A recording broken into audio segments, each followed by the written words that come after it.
तालियों के हकदार हैं। Please give it up for the none and other than Sumit Shinde ji, जो आज अमर उजाला संवाद हरियाणा के इस विशेष प्रतिष्ठित कार्यक्रम में पधारे हैं। A very very warm welcome for the incredible stand-up comedian Sumit Shinde जी का।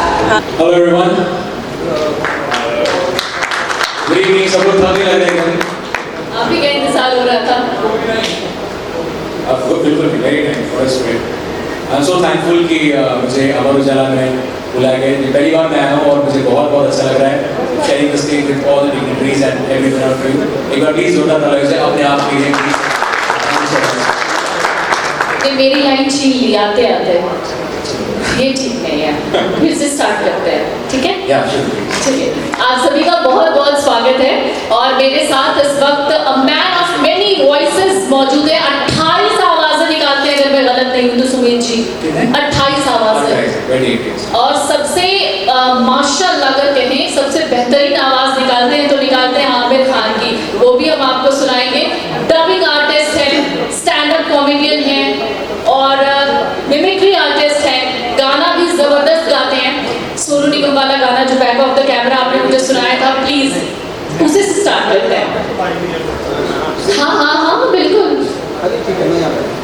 कुछ पूछा ही नहीं मैंने कैसे शुरुआत की। वो तो मैं पूछ लूंगी, पहले आप स्टार्ट करते हैं।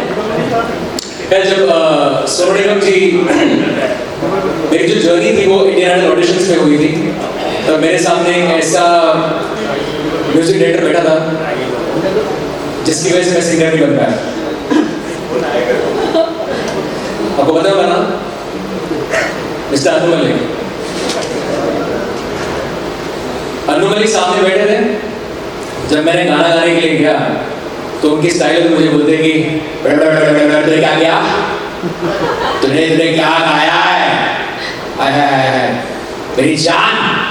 गाना ऐसे गाना पता है गाना होता है, गाना ऐसे होता है, गरम चाय की प्याली हो कोई उसको पिलाने वाली हो, चाहे गोरी हो या काली हो, सीने से लगाने वाली हो, मिल जाए तो मिट जाए हर गम। अब उनके साथ सोचिए, अगर जैसे सामने बैठे हमेशा सोनू निगम बैठे होते हैं, सोनू निगम के सामने अगर इंडियन में किसी ने रफी साहब का गाना गा दिया तो सामने को डांट देते हैं, बात भी करेंगे, सिखाएंगे कैसे गाना गाया, वो सिखाते हैं कि किस तरह से रफी साहब ने गाना गाया, आपने क्या गलती की। तो सोनू निगम के सामने किसी ने गाना गा दिया, रफी साहब तो बोलेंगे यार क्या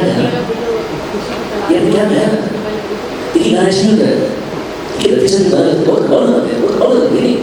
रफी साहब गाना गाते थे तो अपने अंदर में लगता था कि शान तेरा हो मुझ पर दिल चाहता चाहिए, चाहत बहुत जरूरी भाई। रफी साहब बताते हैं कैसे चाहना चाहिए आपको, दिल चाहता है वो कहने दो मुझे तुमसे मोहब्बत बहुत जरूरी है, मुझे तुमसे मोहब्बत हो गए मुझे पलकों की छाँव में। Thank you so much. Sumit आपको समझ में आ गया होगा क्योंकि मैंने क्यों कहा था स्टार्ट करने के लिए, माहौल बनाना था। और इतनी खूबसूरत शाम में अगर आप हमारे साथ हो तो वाकई जबरदस्त बात हो जाती है। तो सबसे पहले हम स्टार्ट करते हैं आपकी उस जर्नी से जिसका जिक्र आपने किया इंडियन आइडल का। वहाँ आप रिजेक्ट हो गए थे, जो मुझे पता है। उसके बाद फिर आपने अपने आप को मूव किया मिमिक्री में, फिर डब में, ये सब कैसे हुआ? एक्चुअली कैसा होता है कि इंडियन ऑडिशन में जब गया था तो मैंने वहाँ पे गाना तो गाया था, लेकिन गाना गाने के बाद ऐसे हुआ कि उनको मेरा गाना पसंद है और मुझे मिमिक्री पसंद आ गई। तो मैं पेशे से डेंटिस्ट हूँ, मैंने डेंटिस्ट्री की पढ़ाई की है, ठीक है। फिर मैं इंडियन ऑडिशन में गया गाना गाने के लिए, लेकिन वहाँ पे मिमिक्री की और उसके बाद मैं अभी डेंटिस्ट में मिमिक्री कर रहा हूँ, शोज कर रहा हूँ। तो आप देख सकते हैं मैं कितना फोकस इंसान हूँ, है ना। पर क्या होता है कि ये चीज जो है मिमिक्री में बचपन से कर रहा हूँ, बचपन से मैं आमिर खान की वॉइस कर रहा हूँ, रंगीला जब आया तब से मैं उनकी वॉइस कर रहा हूँ। और आज जाके जब 2020 में जब कोविड आया तब मैं 10 साल तक ट्रेनिंग कर रहा था, 2010 to 2020 2020 में क्या हुआ, जब कोविड आया तब मैंने घर बैठे, क्योंकि स्टूडियोज बंद थे, तो घर बैठे मैंने आमिर खान के 4 कमर्शियल्स है वो लैंग्वेज में डब करने होते हैं। मैंने 4 कमर्शियल्स घर पे बैठे, मतलब कार में बैठे बैठे मैंने एक छोटे से माइक लेके अलग अलग लैंग्वेज में आमिर खान की कमर्शियल डब की। तो बस आई थॉट कि ये ही है जो मैं करना चाहता हूँ जिंदगी भर, हमेशा से करना चाहता था। तो and now I am completely into this, I am completely into voicing, dubbing and shows and everything. अभी जब आपने आमिर खान का जिक्र कर ही दिया है, और वो जो 4 अलग अलग तरीके से आमिर खान की आवाज के बारे में, उनकी मिमिक्री की बात आप कर रहे थे, अगर एक बार आप सुना दे तो मजा आ जाए। आमिर खान जो है ना, आमिर खान आपको पता होगा, आमिर खान जो पहले आमिर खान थे बहुत फास्ट बात करते थे। अब धीरे धीरे देखो, जैसे शायद मुझे इंद्र कुमार ने कहा था कि आप बहुत फास्ट बात करते हैं, आपको स्लो करना चाहिए। तो आमिर खान पहले कैसे थे, अब कैसे बात करते हैं, आपको एक झलक दिखाता हूँ। आमिर खान पहले जो थे, जब उनकी कैमरा से फिल्म आई तब वो बोलते थे कि जो गाना होता है, पापा कहते हैं बड़ा नाम करेगा, उसके पहले एक पार्ट जो आमिर खान ने बोला था इस तरह से कि मैं आपको खड़े रह के बता दूंगा, चलेगा? बिल्कुल बिल्कुल। देखिए आमिर खान जब डांस करते हैं किस तरह से, जैसे पापा कहते गाना है तो वो इस तरह डांस करेगी।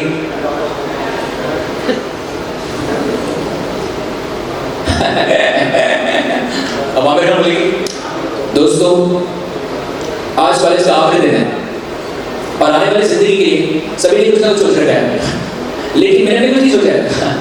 No really immediate. और आज मुझे बार-बार एक ही ख्याल आता है। तो ये उनकी पतली वॉइस थी। जब अपने अंदर देखा होगा तो बहुत फास्ट बोलते थे कि अबे क्या बात कर रहे हो, अब तो स्वामी है, ज्ञानी है, अंतर्यामी है, शक्तिमान है, बुद्धिमान है, बल्कि मैं तो कहूं अब तो पुरुष नहीं, अरे महापुरुष। तो ये उनकी तरह। लेकिन अब जब यहाँ पे हम लोग हैं और हरियाणा के सब लोग हैं, तो दंगल में जिस तरह से आमिर खान बोलते हैं कि मारी चोरी किसी चोर से काम है के रे के कर रही है, चोरी तू के कर रही है और नहीं गिरता। तो ये बहुत खूब। अच्छा, अगर मैं आपको एक फिल्म का डायलॉग देती हूँ, उसको आपको अलग अलग एक्टर की आवाज में बोलना है, ठीक है? पहले हम स्टार्ट करते हैं अक्षय कुमार से। मैं उन्हीं शुरुआत इससे की जिसमें किसी वॉइस में करता ही नहीं। अच्छा, मैंने सुना है। अक्षय कुमार सॉरी। अच्छा ठीक है, चलिए अक्षय कुमार से नेक्स्ट शुरू करते हैं। हम शुरू करते हैं पंकज त्रिपाठी से। पंकज त्रिपाठी सुनना चाहिए वॉइस उनकी, ठीक है? मैं डायलॉग देती हूँ आपको, कुत्ते कमीने मैं तेरा खून भी जाऊंगा। इतना टैलेंटेड क्या डायलॉग दिया, शुरुआत ही इस तरह से की। अब वो किसको बोल रहे हैं मुझे पता नहीं, बोल रही है कुत्ते कमीने को बोल रही है। पर ठीक है, पंकज त्रिपाठी अगर बोलेंगे अपने अंदाज में तो पंकज त्रिपाठी से देखिए आप सब लोग यहाँ बैठे हैं, अच्छा लग रहा है, देखिए बहुत अच्छा, ठीक है? लेकिन एक चीज मैं सबको कहना चाहूंगा कि सब लोग यहाँ पे ध्यान दें और मेरी बातें सुनेंगे, वरना आपको तो पता मैं कहूंगा कि कुत्ते कमीने मैं तेरा पी जाऊंगा, ठीक है? अब इसी डायलॉग को अगर आमिर खान बोले तो कैसे बोलेंगे? यार आमिर खान तो बोल दिया यार आमिर खान से बोलेगा, क्या था डायलॉग यार? यार डायलॉग ये था कि मैं कुत्ते कमीने मैं तेरा खून पी जाऊंगा, हाँ समझा? Anil Kapoor. Actually, it's not a boy, how do I? Yeah, Anil Kapoor ऐसे बोलता है, it's not a boy, Anil Kapoor भी लेके कुत्ते कमीने कुत्ते कमीने मैं तेरा खून पी जाऊंगा, समझा? एकदम झकास।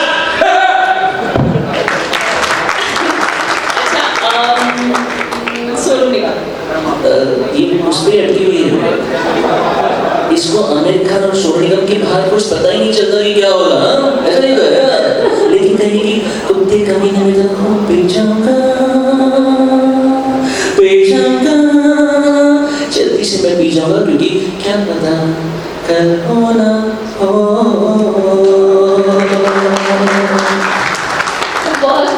अच्छा, मैं एक वॉइस इनके लिए मैं जाना चाहता हूँ, मैं उनके लिए बहुत डन करता हूँ एंड उनकी बहुत मतलब उनके फ्रेंड भी अभी यहाँ पे आके गए, Hrithik Roshan.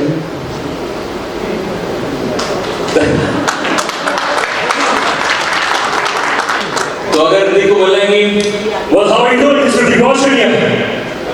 Nice to meet you guys. Listen, look at the way you guys are sitting here. It's just fantastic. I'm so excited to be here in Amar Ujala. It's just fantastic. And मैं डालों को ठीक से सुनना हूँ क्योंकि मैं कहूँगा कि तुम ते कभी मैं तेरा, you know, खून and blood, everything. I just drink it. Fantastic. Just drink it. आप सब लोग जाग रहे हैं। Thank you. बस इसी विटामिन एस की कमी थी, विटामिन सुमेध। Thank you. अच्छा सुमेध, आप एक मिमिक्री आर्टिस्ट भी हैं, डबिंग आर्टिस्ट भी हैं, लेकिन इन दोनों में बेसिक डिफरेंस क्या है? देखिए मिमिक्री आर्टिस्ट और डबिंग आर्टिस्ट में मोस्टली डिफरेंस क्या होता है कि डबिंग जब आपको बोलते हैं ना, तो मिमिक्री आर्टिस्ट क्या होता है कि जो मिमिक्री हम लोग शुरुआत तो ऐसे ही करते हैं कि एक डायलॉग ले लिया, उस डायलॉग को ये एक्टर कैसे बोलेगा हमको पता है, राइट? लेकिन डबिंग में प्रॉब्लम ये होती है कि एक डिफरेंट फिल्म होती है, एक डिफरेंट स्क्रिप्ट होती है। आपको वो स्क्रिप्ट के हिसाब से आपको सोचना पड़ता है कि ये डायलॉग कैसे होगा।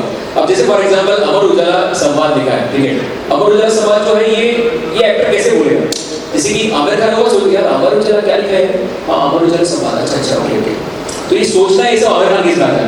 Hrithik, like, this is Amar Ujala Samvad. It's just one of the best newspaper in this town. It's just fantastic. Right? यहाँ पे जो Aamir Khan playing perfection, right?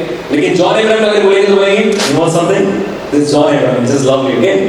I'm just so fantastic to be here. It's lovely to be here. Just loving it. You know, Amar Ujala, it's a great paper. You should all buy it and just read it, okay? Yeah, thank you. तो कोई भी script जो जिसको देख यार, अगर कोई mimicry artist को पढ़ पाता है, और जैसे कि हम लोग कोई ऐड, मैं ऐड जब डब करता हूँ तो ऋतिक रोशन की ऐड होती है हिंदी में, मैं उस ऐड को 9 लैंग्वेजेस में डब करता हूँ। एक सुपरवाइजर होता है तो उसके अकॉर्डिंगली मैं 9 लैंग्वेज में डब करता हूँ उस ऐड को। तो अगर आप वो कर पाते हैं तो फिर आप डबिंग कर सकते हैं इजीली, वरना इट्स वेरी डिफिकल्ट। बिल्कुल, ये डिफिकल्ट तो है ही। इसमें लेकिन एक बहुत बेसिक चीज़ जो मैं आपसे जानना चाहती हूँ वो ये कि जब आप डब करते हैं या मिमिक करते हैं, उस दौरान आपको ऐसा लगता है कि कहीं कुछ गड़बड़ हो गया, अगर कोई पिच इधर से उधर हो गई तो प्रॉब्लम हो जाएगी, ऐसा कुछ कभी होता है? ऐसा अगर बोलते बोलते कुछ, जैसे आप पंकज त्रिपाठी को मिमिक कर रहे हैं, उस दौरान अगर बोलते बोलते ऋतिक रोशन की आवाज़ निकल गई, तो there are 2-3 the point is I tell you, जो हम लोग बात करते हैं ना, तो हर एक बात का एक मतलब एक पिच होता है। जैसे ये किस तरह से बात करें, मैं पिच में बात कर रहा हूँ, लेकिन आपको एक अच्छा एग्जांपल जो मैंने यशराज कुमार के साथ किया था, मेरी एक रील है जो वायरल हुई थी, कि कैसे वो वॉइस जो है वो उसने कार्तिक आर्यन की वॉइस ली थी। अब वो वॉइस को हम लोग थोड़ा बेस डालेंगे तो क्या होगा, थोड़ा ट्रेबल करेंगे, तो ये मैं आपको बता सकता हूँ कैसे होता है। जैसे यशराज ने कार्तिक आर्यन की वॉइस ली थी, कार्तिक आर्यन तो मोस्टली बात मुझे लगता है जब बात करते होता है, एक होता है पिच होता है, जो सुर होता है, सुर और ताल, पिच जो है, और दूसरा होता है कि ताल, राइट? तो मुझे लगता है कि यशराज मुखर्जी जब कार्तिक आर्यन बात करते तो You know, like, he's like something like this, you know, और उसको जो बात करने का देखो वो तो संजीदा जैसा है, एकदम ही अच्छा लगेगा। लेकिन कार्तिक आर्यन, लेकिन इसमें अगर वो थोड़ा करते अगर बेस डालेंगे तो पंकज त्रिपाठी बन सकता है, बेस करते करते पंकज त्रिपाठी बन गए, इसमें थोड़ी स्टाइल डाल दे तो है ना जॉन अब्राहम बन सकता है, you know, जॉन अब्राहम बन गया। इसमें थोड़ा सा ट्रेवल डाल देंगे तो रणवीर सिंह बन गया यार। You know, this is how Ranveer Singh talk. He is like very into, he is very amazing. ये करते करते लेकिन थोड़ा इसमें फिर से अगर बेस डालेंगे तो फिर से पंकज त्रिपाठी बन गया, फिर से स्टाइल डाल दिया, फिर से जॉन अब्राहम बन गया, और फिर से ट्रेवल डाल दिया तो फिर से रणवीर सिंह बन गया यार। ये टेक्निकलिटी है। सुमेध, मैंने आपकी एक वीडियो देखी थी, A.R. रहमान हम्मा हम्मा, वो बहुत ज्यादा पसंद की गई। मुझे लगता है कि आपको ये अभी रियल सेट पे भी करना चाहिए। नहीं हम्मा तो नहीं, आपको एक रहमान जिस तरह से रहमान A.R. रहमान को पता है कि सबसे पहले जब बात करते हैं तो हिंदी में तो बात नहीं करते, वो मोस्टली इंग्लिश में बात करते हैं।